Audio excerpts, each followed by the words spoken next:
गांव के कोलाहल से दूर शाम के 5 बजे एक सुनसान जगह पर खंडहर हो चुकी पुरानी हवेली खड़ी थी। इसे विनाशिनी हवेली के नाम से जाना जाता था और यह स्थान रहस्य, डर और अंधकार का प्रतीक बन चुका था।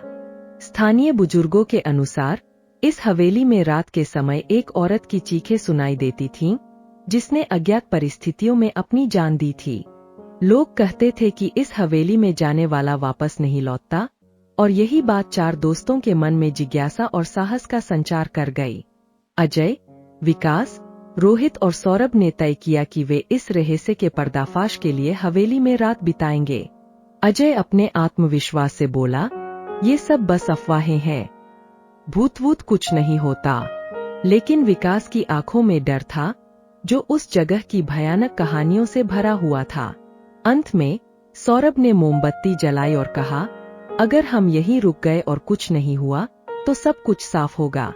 चारों दोस्तों ने हवेली के दरवाजे पर कदम रखा और दरवाजा एक जोरदार आवाज के साथ अपने आप बंद हो गया।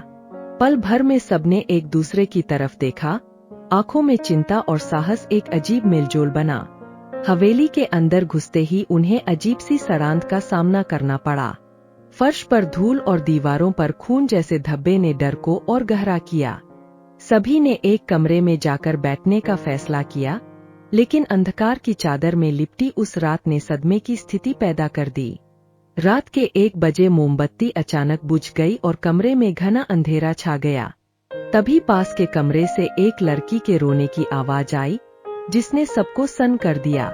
जब विकास ने डरते हुए आवाज पूछी, तो वहां सिर्फ खामोशी थी। अचानक सफेद परछाई ने फर्श पर घिसटते हुए आना शुरू किया। वह लड़की की लाश जैसी आकृति थी, जिसके चेहरे पर कुछ नहीं था, बस एक काली खाई। विकास ने चिल्लाकर कहा, भागो यहाँ से। लेकिन दरवाजा बंद था। लड़की ने एक डरावनी आवाज में कहा, तुमने मेरी नींद तोड़ी है, अब तुम्हें मेरी जगह लेनी होगी। सुबह होते ही गांव वाले हवेली के बाहर जमा हुए, लेकिन अंदर सिर्फ सौरभ मिला, दीवार की ओर मुंह करके पूरी तरह जल। उसकी आंखें खुली थीं, लेकिन उसकी बात बस एक ही थी, वो आ रही है, वो आ रही है।